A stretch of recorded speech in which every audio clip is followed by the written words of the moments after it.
Tudo bem? Estamos de volta com o nosso querido Tesão Literário, né? Semanalmente trazendo sempre conteúdo inteligente para você. E eu vou dizer, a gente começa esse programa de maneira diferente, né? Com muito orgulho da gente fazer isso que a gente está fazendo, né? Porque fazer literatura nesse país, infelizmente, é uma aventura muito louca, né? E nós somos loucos, né? Nós amamos a literatura e a gente faz questão sempre de trazer convidados das áreas mais diversas para falar também sobre literatura, mas para falar sobre tudo, né? Eu acredito piamente que a literatura ela faz parte de toda a sociedade civilizada, né? E é por isso que nosso país está dessa maneira, porque se investe pouco em literatura. Então, um mercado ainda muito elitizado, fechado, não é? Que precisa ser mais dinamizado e democratizado. Então, como guerreiro que nós somos resistentes, mas a gente tem que dar um passo à frente, né? Esse negócio de resistência é muito legal, está no nosso sangue, mas a gente precisa dar um passo à frente e deixar de ser resistente para sermos atuantes e valorizados, não é? E o nosso programa, claro, a gente está sempre, como eu falei, trazendo gente boa. Nessa edição aqui agora, nós estamos trazendo alguém de fora do país. Não é brincadeira não, a gente está importando, como diria Jessie Quirino, é gente importada do exterior, né? Então, estamos trazendo hoje uma angolana, filha de portugueses, que mora na Alemanha já há 12 anos, e junto com o marido dela, que é alemão, né, eles desenvolveram uma técnica nova de coach que é reconhecida mundialmente, né? Karina Kimmig, que lançou recentemente o livro, vou lembrar, Beto, decorado, ela lançou recentemente o livro Os 7 Poderes para se tornar seu próprio mestre. Eu disse a você que ia lembrar e lembrei, né? Um livraço, né, onde ela traz essas técnicas para conhecimento geral. Já tem gente no Brasil usando essas técnicas, né? O livro também tem à venda já no país e ela foi eleita recentemente, em 2016, né, Top Coach Internacional lá na Alemanha. É brincadeira não. Então vocês vão ficar agora comigo, né, esse mané aqui, e Karina Kimmig, que é uma pessoa espetacular, vocês vão gostar da entrevista. Beleza? Você não, Beto, você não. Você está atrás das câmeras, né? Povo do bem, vamos lá, se liga aí na entrevista. Cheirão.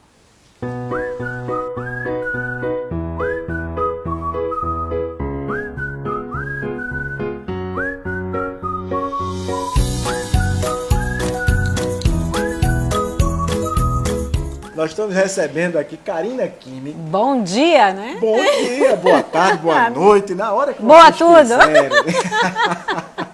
Karina, que muita gente acha que é alemã, porque ela vive na Alemanha há 12 anos, mas Karina é angolana, viveu em Portugal há muito tempo, viveu no Brasil, no Rio e São Paulo, e já está há 12 anos na Alemanha.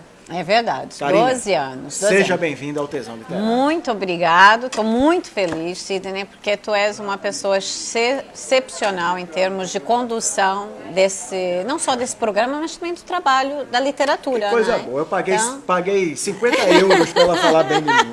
Agora tem que ser eu, né, Beto? Não. É uma pessoa fantástica, Eu agradeço, mas eu tenho uma opinião igualzinha. Eu acho que você é uma pessoa fantástica, em todos os sentidos. Agora, já pergunto de cara, Karina. Uhum. Gostou de cara, Karina? Cara, Karina combinou. Eu acho que é o próximo poema. Eu pergunto logo de cara. Quem é que domina assim? Quem é que domina assim? Pergunta difícil, mas interessante. Eu diria assim, nunca dominamos totalmente a nós próprios, não é? Portanto, seria muita pretensão dizer dominamos-nos, não é? Eu penso que até mesmo um monge que esteja meditando, ele próprio responderia que ainda está em processo de domínio de si. E eu penso que isso é mesmo um processo. Aliás, e no livro, ao longo dos poderes, eu mostro isso. Para esse autodomínio, eu até chamaria, talvez não domínio, mas para essa autoliderança, né? A gestão de si, ele é um processo, porque há sempre coisas as quais nós temos que trabalhar em nós, não é? E há sempre tópicos que eu considero que não estão bem na minha vida. E como a vida, ela também não é um livro em que eu escrevo aquilo que eu quero até o final, não é? Ou seja, eu escrevo, mas a vida, ela também tece as páginas dela. E nós somos acumuladores de vida, então assim, esse é um processo contínuo. Porque, claro que há momentos que, e principalmente quando eu trabalho com clientes que me chegam, que nunca fizeram nenhum processo e de repente eles vão fazer um processo em que vão começar a ter consciência de determinados aspectos e mudar. Claro que isso dá logo uma grande alavancagem na vida da pessoa, porque a pessoa ganha consciência e muda aspectos essenciais. Contudo, como é natural, ao longo da tua vivência vão surgindo outras coisas. Então, por exemplo, há 10 anos atrás estavas casado e de repente divorcias, aí tens que enfrentar um divórcio, que pode nem ter sido a tua escolha, de repente a pessoa resolveu divorciar, não é? Ou de repente a situação econômica altera do país e de repente também tens que alterar a forma como trabalhas, como ganhas dinheiro, como lidas com determinadas pessoas. Então, a vida também ela vai colocando, a realidade da vida vai nos colocando vamos dizer, esses eventos e nós iremos com certeza conduzir. O que ajuda é se eu for uma pessoa que lidero a mim próprio, ou seja, que eu sou capaz de conhecer meus cantos e recantos, não é? As minhas esquinas e contracurvas, isso ajuda muito nesses processos que vão aparecendo, não é? E vai me possibilitando lidar de uma forma diferente com eles. Isso muda. Eu costumo muito falar em autogestão.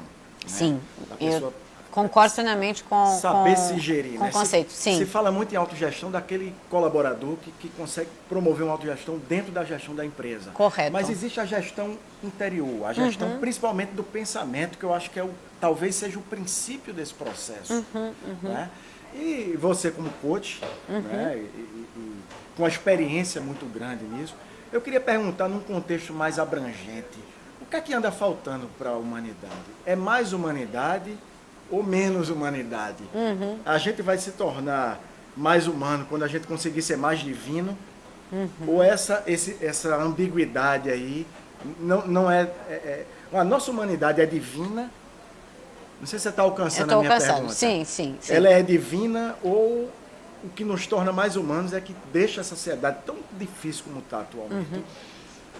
Eu adorei a tua pergunta porque tem dois aspectos aqui.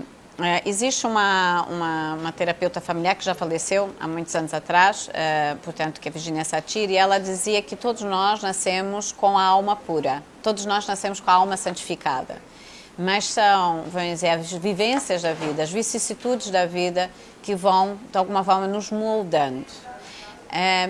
Bom, é o que eu digo, eu ainda não levei um estudo mais profundo de almas, mas de alguma forma, se nós olhamos para um bebê quando nasce, não é? Ele é pureza, ele está totalmente dependente do meio dela. Não é?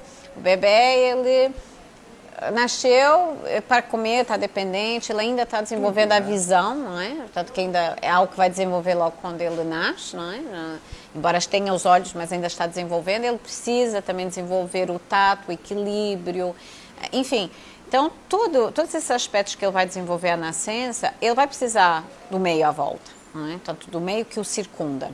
Então, com certeza, ele vai, de alguma forma, moldar aquele ser para coisas que são boas, como também para coisas, vamos dizer, menos boas, não é? E, claro, quando nós alargamos isso em termos sociais e agora, pegando que eu digo que isto são diferentes núcleos. Então, a gente começa pelo núcleo da família, que estrutura que eu tenho aqui, e a estrutura que eu tenho e que vai me guiar e como vai me moldar, porque, claro, é a base, não é? Mas aí a gente pergunta, aqui tem realmente essa humanidade?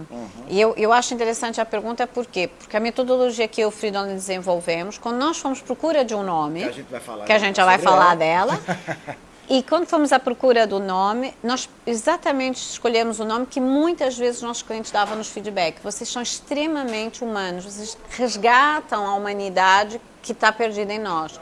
E daí que ficou More Humanistic Methodology, ou seja, a metodologia more humanística, humanística no sentido de humanístico. E aí a gente percebeu que realmente é isso. Porque o que é ser humano? São várias dimensões. E que, em dia de hoje, socialmente, da forma como a sociedade está a ser levada, e que, no fundo, somos todos corresponsáveis por ela, de fato, a gente pode dizer que há falta. Mas quando a gente fala falta de humanismo, o que isso quer dizer? Né? Porque é um conceito alargado. A gente está falando da área da questão do pensamento, sim, da ação, da emoção, do comportamento. Componentes vitais. São vários componentes, não é? E que se eles todos não funcionarem bem, vai haver essa quebra que está a haver. Não é? E aí a gente vai do núcleo. Como é que a família educa? Depois como é que essa criança vai para a escola? Então, que escola é que ela tem? O que ela vê na rua? Eu digo, a criança nos primeiros anos ela aprende, ela vê, ela aprende. Se eu vou à rua e vejo alguém buzinar e xingar o outro, eu aprendo. É naquele momento que eu aprendo. Ou aprende a xingar, ou aprende o poder negativo de um xingamento. Exatamente. Ou aprendo que, assim que eu tenho um volante na mão, eu já xingo. Não é? Portanto, se eu olho para a televisão e a televisão me transmite, é um meio que me transmite um conteúdo de guerra, de discussão, de corrupção, o que eu vou aprender? Então quer dizer que para vencer na vida, tem que ser esperto. Tem que passar a perna. Aliás, isso é uma cultura muito forte aqui no Brasil. Infelizmente, a gente tem uma cultura de ludibriar muito forte. Mas você, em 2016, foi escolhida como top coach pela revista Focus, uma revista alemã. A revista alemã, de então, um estudo independente, né, que foi realizado. Mas é uma revista de referência. Com certeza, é um feito maravilhoso. E assim, a gente percebe que no Brasil, o coach virou um coaching, né? Virou um certo modismo. Sim, então, o nego assiste uma palestra e já é coach. Já diz que é coach, bota lá no cartão de visita que ele é. Quer dizer, eu queria que tu diferenciasse bem. Primeiro, como é que tu enxerga a área aqui no Brasil? Porque eu sei que já tem empresa aqui que já é certificada na metodologia de vocês, etc. Como é que você encara esse modismo no Brasil? E como é, na verdade, na Europa? Existe também esse modismo ou a coisa é levada um pouco mais...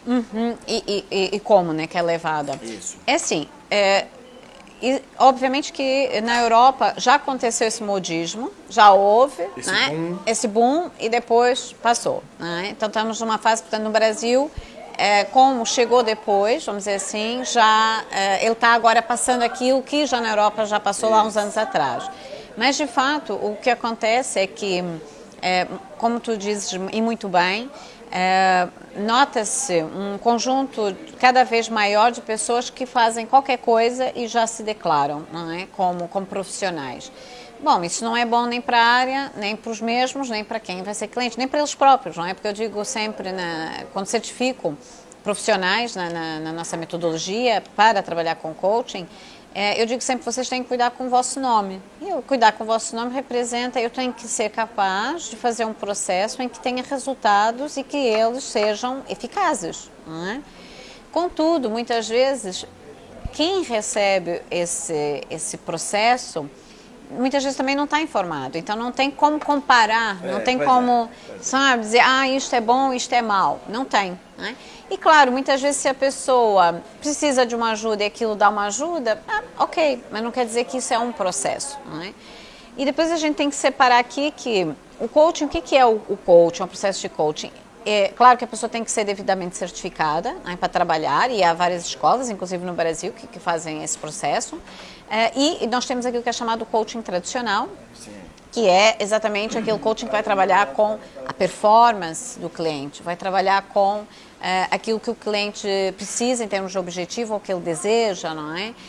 Vai trabalhar com os comportamentos para alterar para que o cliente possa atingir, porque esse é vamos dizer, a fonte do coaching.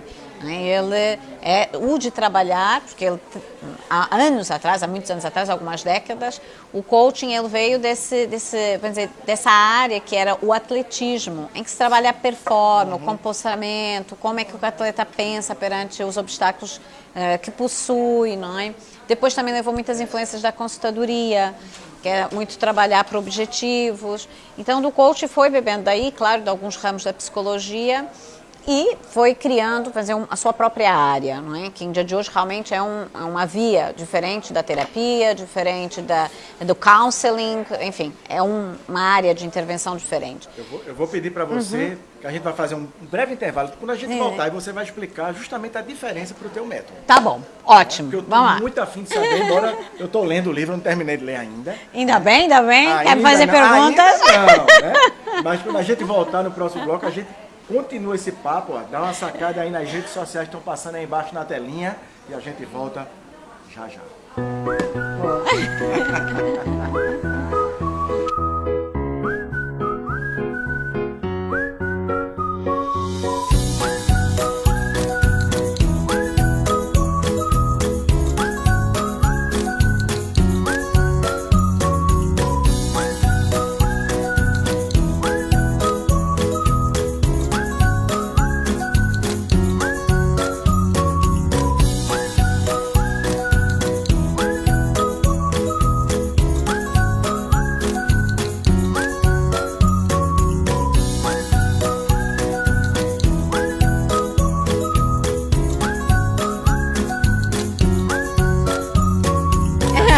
gente vai falando. Começou? Pronto, a gente começa assim. A gente começa assim, a gente está falando de uma coisa íntima, muito dentro de mim. Aqui. Eu tinha acabado de ler Noite em Clara, que eu adorei, o sim, o não, talvez sim, talvez não. E agora entra sim, talvez não, como é que é isso? A gente entrevistou aqui no final do ano passado o Jessé Quirino, que é um grande poeta paraibano, e ele tem uma frase que eu acho espetacular, que ele diz assim: a vida é uma bodega.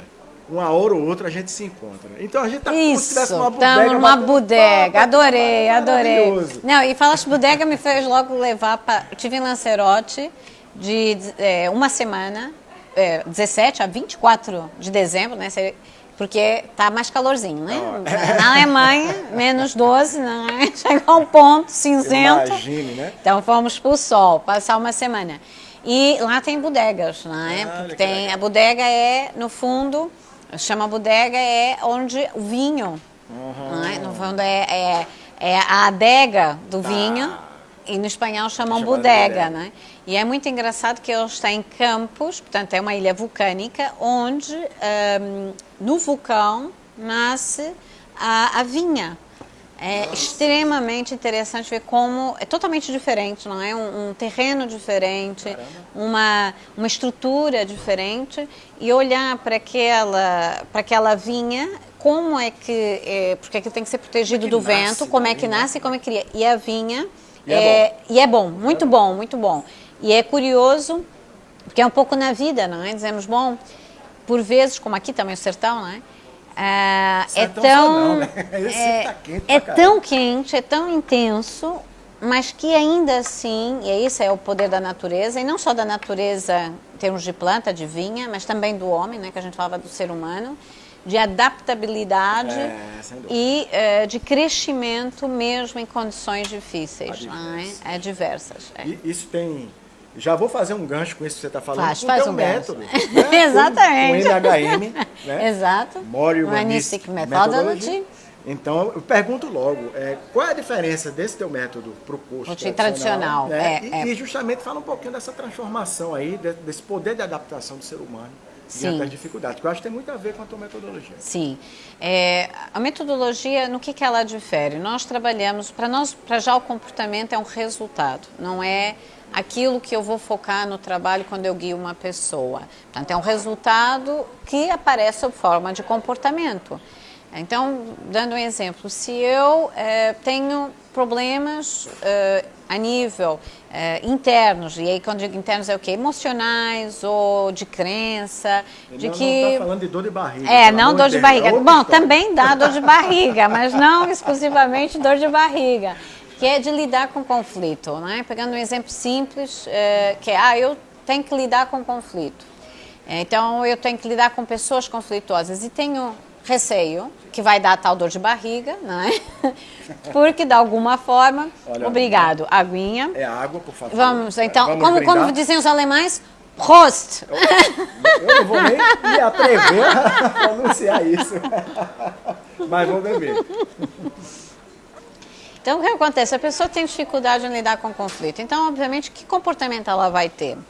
Então, ela vai querer, por exemplo, ser capaz de ter mais ferramentas de comunicação. Então, eu vou querer aprender a gerir melhor determinadas pessoas, a poder ser mais flexível na forma como eu lido com as pessoas, a não dizer não, a tentar levar-te de uma forma sutil para aquilo que eu quero, mas sem te confrontar. Talvez também vou desenvolver um comportamento manipulador em algumas situações, noutras eu vou me calar. Então, são tudo comportamentos. E às vezes você tem que ter uma atitude de enfrentar. Exatamente. Né? E muitas vezes de contornar e às vezes até de enfrentar. Mas enquanto a pessoa só contorna, ela desenvolve comportamentos com esse tipo de padrão, digamos assim, né? Um padrão de comportamento. E o que acontece? De fato, a pessoa acaba por ser limitada, como estás a dizer. Ela só arranja uma forma, ela não tem a capacidade de confrontar. E aí, como é que muda? Bom, a pessoa própria, muitas vezes até tem consciência. Bom, eu deveria dizer o que eu penso, eu deveria dizer não, eu deveria mandar para aquele lugar, mas por que eu não faço isso? Não é? Bom, não faz isso porque há uma limitação que aí sim é de um foro mais emocional. Íntima, né? Exatamente. A tal dor de barriga, né? A tal dor de barriga. E é engraçado como muitas vezes isso se materializa no corpo. Materializa no corpo, exatamente. Então é aquela questão que eu tenho uma reunião importante, é quando eu não durmo direito, é quando tem dor de barriga, dor de barriga, fica o intestino todo, né, num caos. Então esse trabalho que nós fazemos é um trabalho mais de a procura realmente da causa. Então aí envolve emoções, envolve crenças, envolve a forma como a mente, e aí sim, como é que a mente, ela estrutura, porque a nossa mente, ela vai, vamos dizer, recolhendo de uma forma, vamos dizer, experiências que vai formar uma forma de estratégia. Então, vamos supor, se eu tive problemas com conflito, talvez na minha infância ou na minha adolescência, o que vai acontecer é que o resultado é, bom, então eu tenho que ter cuidado com que experiências que eu tive, né? Então eu tenho que ter cuidado com isso, porque as experiências me dizem que a coisa não correu bem. Né? E nosso corpo, biologicamente, ele está preparado para isso. Eu ponho a mão no fogo, eu queimo, eu não vou colocar de novo. Né? Então, o que acontece? No corpo, nós temos aquilo que é chamado marcador, portanto, somático, que é eu vou memorizar algo que correu mal como negativo, por forma a não repetir. Por quê? Porque eu preciso sobreviver. Então, a espécie humana precisa continuar. Só que a questão é que enquanto o meu cérebro faz isso, ele faz isso não só para pôr a mão no fogo, ele faz isso para diferentes experiências que têm a ver com experiências sociais, experiências... São repetições, né? Repetições. E o que eu vou fazer é querer evitar. A questão é que, às vezes, naquela altura, evitar foi positivo, mas depois eu estou usando... Em situação, não vai funcionar. Para outras situações vai continuar, não vai funcionar. O teu método aprofunda mais. Aprofunda muito mais, sim. Aprofunda muito mais. E aí... Para alterar o comportamento, eu digo, geralmente eu começo pela causa e o comportamento automaticamente altera, vai ser a consequência. Então, se a pessoa altera essa estratégia mental, essas estruturas de experiência, emoção, crença, enfim, necessidades emocionais também que a pessoa tem, com o resultado a pessoa vai alterar o comportamento, porque automaticamente ela muda dentro dela. E você acha que o componente emocional é o principal componente dessa história toda a ser trabalhado? Eu diria, não é... O mais limitador, vamos dizer assim? Ele também não é o principal, mas ele é muito importante. Não é? Qual é o principal? Eu diria, não há um principal, há um conjunto. Né? Porque o que acontece? Eu, quando guio uma pessoa, eu tenho que compreender primeiro a estrutura mental dela. Eu tenho que compreender como é que ela processa a realidade dela, porque é a tal percepção, é um pouquinho aquilo que a gente falava ainda antes de começar a entrevista da percepção. Quando nós vamos viajar para um lugar, tudo é lindo, maravilhoso, né? Porque a minha percepção tudo é diferente.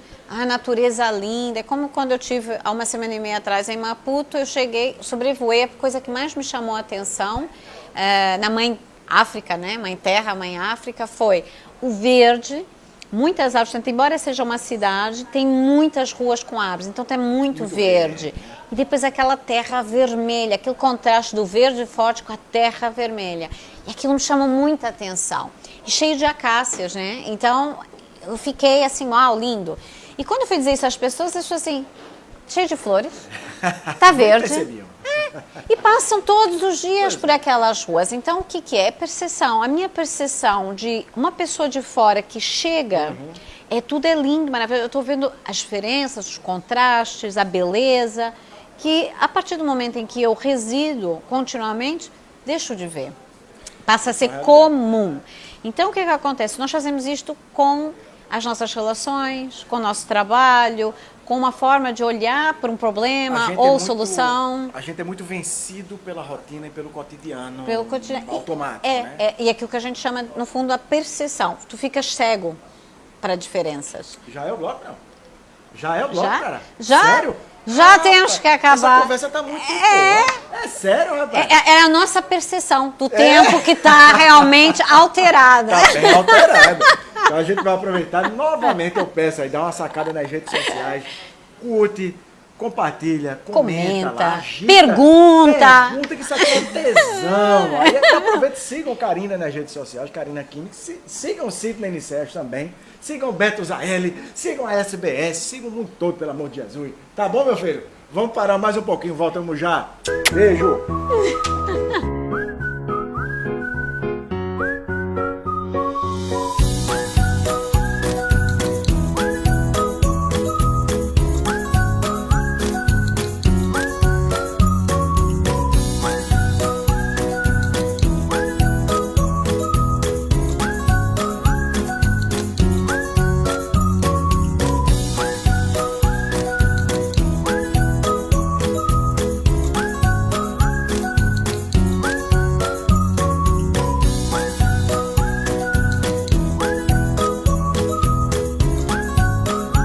Deixe minha mão brilhar também, rapaz.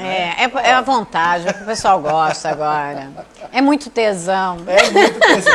É muito tesão. A gente tá aqui cheio de tesão. Da Alemanha, Angola, Portugal, Brasil, não interessa, né? África. Pernambuco, tudo. A gente está misturando tudo. Bem cultural como o brasileiro Bem cultural.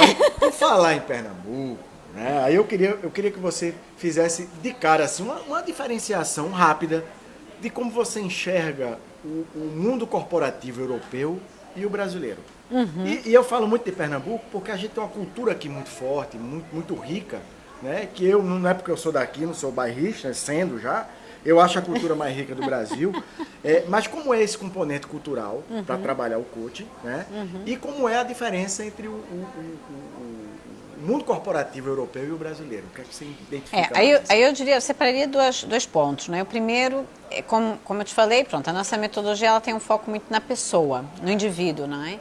Então, qualquer pessoa, e eu já trabalhei com diferentes culturas, pessoas de Japão, Austrália, Estados Unidos, Canadá, culturas bem diferentes. África. Alemanha, África, Cabo Verde, Angola, Moçambique, Brasil, enfim.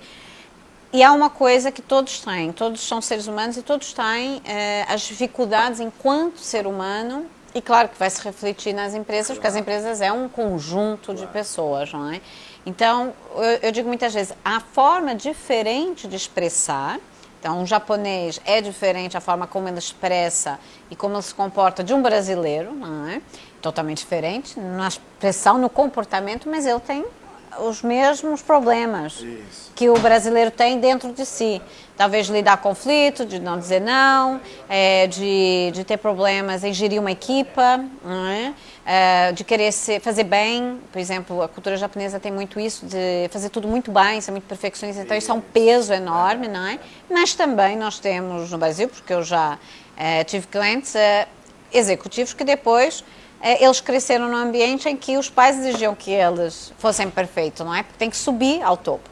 Então, tem também, de outra forma, num outro contexto, sempre tem, né? Mas tem, não é? É humano. Aí a gente chega às empresas, e eu digo, bom, se as empresas têm seres humanos, então a gente vai ter problemas similares. Agora, aí vai depender muito da cultura empresarial para dizer, bom, como é que uma empresa é gerida, não é? Isso independe até do lugar, porque muitas vezes uma filosofia de fora tem uma multinacional que tem aqui, são copiadas. São copiadas, exatamente. Agora, eu digo sempre que o problema da cópia é, muitas vezes, ignorar a especificidade local, não é? Então, o que eu vejo assim no Brasil, mas não só em termos empresariais, eu vejo num todo, muitas vezes, e durante uns bons anos, copiando muitas vezes um modelo norte-americano. Que muitas vezes não funciona dentro da cultura. E que não é o melhor modelo para se copiar sequer, meu Deus do céu. Acho que o Brasil e mesmo a cultura brasileira tem muita riqueza para ser só por si, só ela mesma, né? Então, é uma questão de complexidade, já começa, que tem que ser trabalhada a nível nacional. Eu brinco dizendo que... Já! Incêndio, o que é isso? Incêndio! Pelo amor de Deus, já acabou, agora que estava bom! Você sabe o que é isso aqui? Não é o fim. Isso aqui é a hora da pergunta-chave do programa. Karina Kimi, você tem uma câmera voltada para você ali. Olhe para ela e responda. Ai. O que é que te dá tesão? Ui, bom, não sei se vão querer pormenores exatamente, detalhes íntimos meus e que vão se transformar nós os dois A com o pergunta público. é bem ampla, viu? Fica à vontade. Olha, dá muita coisa da tesão pra mim. Ó, eu adoro, uma coisa que eu adoro é acordar, como tem acordado aqui, com o sol, dá um tesão, sai logo com energia assim, vamos fazer acontecer. Com o friozão de lá, né? Com o friozão de lá, né? Com a neve. Não, mas o dia clarear, seja mesmo na Alemanha, que às vezes clareia cinzento e tá o dia todo cinzento, o fato de eu saber que tenho mais um dia para viver me dá um tesão enorme, porque eu tenho muita coisa para fazer. Outra coisa que me dá um tesão enorme, escrever. Né? É escritor e sabe disso que dá. Eu adorei saber disso. Escrever, né? Dá-nos tesão. Outra coisa que dá tesão é relações sexuais, adoro. Dá um tesão Dá um antes, tesão durante e depois. Também trabalhar com o ser humano, entender o ser humano. A mente humana dá um tesão enorme. Eu adoro compreender a cabeça de uma pessoa. É uma coisa que assim que eu sento frente a uma pessoa e começo a fazer a leitura, eu já tô tendo uma noite sexual daquelas bem ardentes. Eu vou aproveitar que você tocou no assunto. Ó, isso aqui é uma lembrança do programa. Olha. Olha. Lá tá. Já vou ter uma noite de tesão. E ela tem um número. Quem já conhece o programa sabe bastante que esse número aqui remete a quê? 65? Quase que era 69. Olha. É isso que eu ia dizer, não sei. Mas, na verdade, remete a uma página do livro. Eu trouxe esse livro aqui, que é um livro bem filosófico. Uau, Sócrates, Apologia excelente. de Sócrates, né? Um dos primeiros coaches do mundo, não Olha é? Que ela aí. fazia perguntas? Pois é. Então já está marcadinho na página 65, que é a página que está lá. Eu queria que você desse uma lidinha nesse trechinho só que está sublinhado. Este, não é? Isso, para a gente poder falar sobre ele.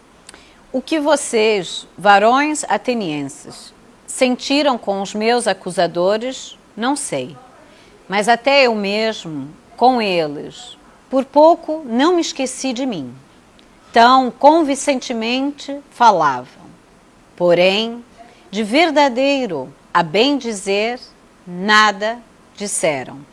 E das muitas mentiras que disseram, fiquei mais espantado com uma.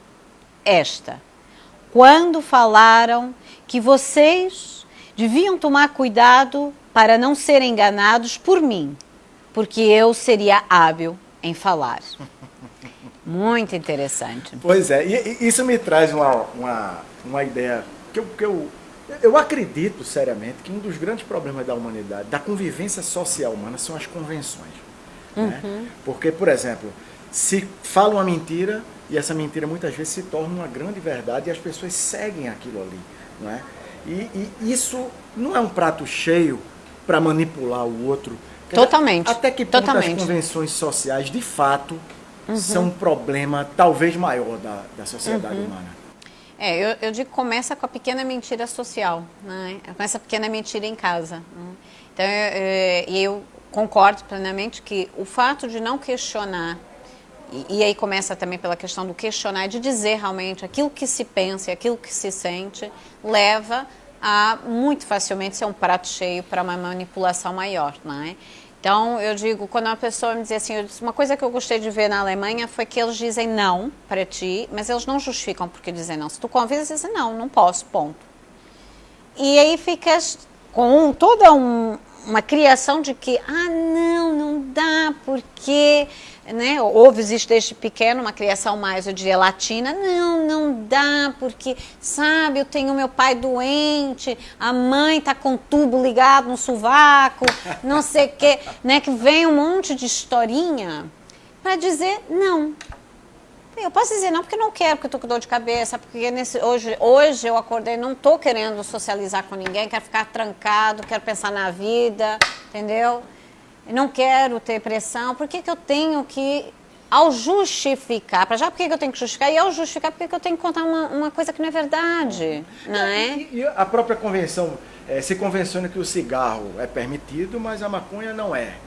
Então, quem fuma maconha é criminoso e quem fuma cigarro não é. Exatamente. Como Aliás, se o cigarro também não pudesse ser uma porta de entrada para outras drogas mais pesadas, que também o cigarro é uma droga. É uma droga. Né? É uma droga, Então, né? esse poder da convenção eu acho muito danoso. E é engraçado, às vezes, os índios, eles consumiam aquilo que a gente chama a droga, Sim. mas de uma forma que era ligado, como os xamãs o faziam, né, a ayahuasca, num processo de espiritualidade e de conhecimento próprio, um pouco socrático, de se questionar. Isso aí. Né? Então havia um ritual.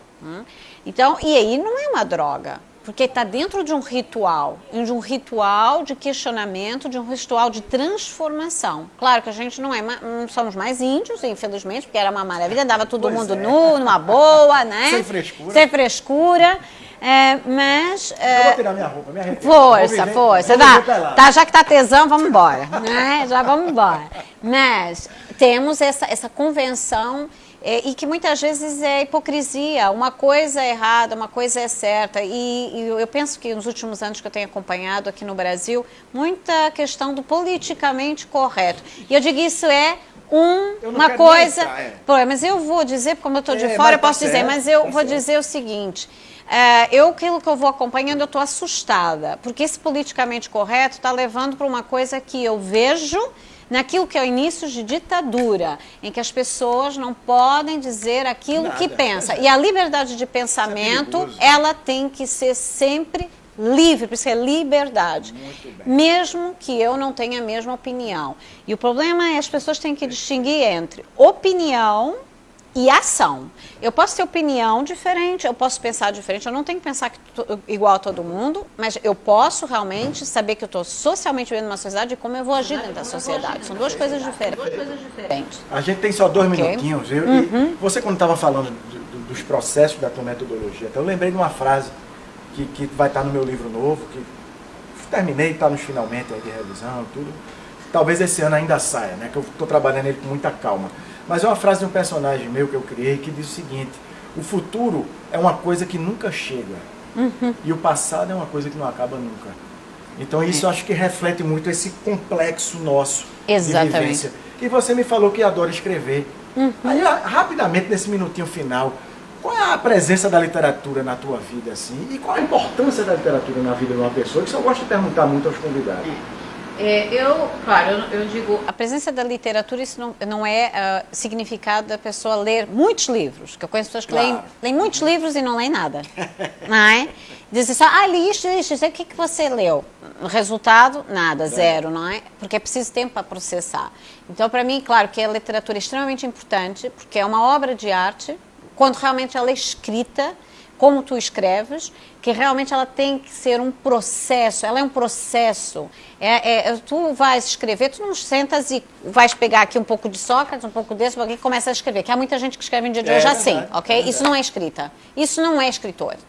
Escritor, que é como fazes, eu vou digerir muito tempo, eu preciso de inspiração, eu nem todo dia vou escrever, eu vou digerir e aí eu vou transmitir aquilo que é das minhas entranhas para o outro. Então eu dou de mim ao outro. Isso sim é um livro. Então quando eu leio esse livro, eu também preciso desse tempo de digerir.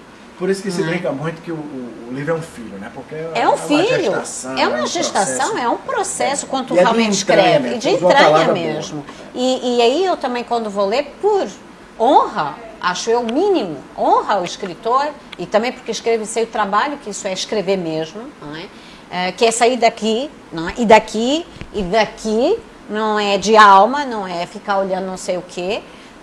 E aí precisa de tempo também para digerir o que o escritor quer te passar. Porque às vezes tu lês, mas precisas perceber o que ele está querendo te transmitir, o que ele está te querendo levar, onde ele está te querendo levar. Então eu acho que literatura é essencial, e é essencial desde pequenos, não é? É um processo de crescimento também pessoal. Vou trazer você mais vezes para cá, porque a definição sua de literatura foi maravilhosa. E você em casa deve estar fazendo, terminou, que fazer pena. O quê? Tesão também tem limite, né? Não pode viver com tesão o tempo todo, senão você ferra. Karina aqui, minha querida. Meu amor. Muito obrigada. Obrigadaço pela Adorei. tua presença. Obrigado, eu Sempre também. que voltar ao Recife, ou vá que a gente se encontre em outro lugar. E Sim, quem sabe, né? Ir lá à Alemanha, vamos fazer na uma Alemanha, entrevista, Portugal, vamos juntos. Vamos embora, né? Povo do bem, obrigado por tudo. Mais uma vez, confere as redes sociais passando aí embaixo, curte, compartilha, comenta e divulga a entrevista dessa moça aqui. Que essa entrevista já está indo em abril, mas hoje aqui é o aniversário de Olinda e Recife. Hoje a gente está gravando dia 12 de março. Então, beijo para Olinda, beijo para Recife, beijo para o Brasil. Até a próxima!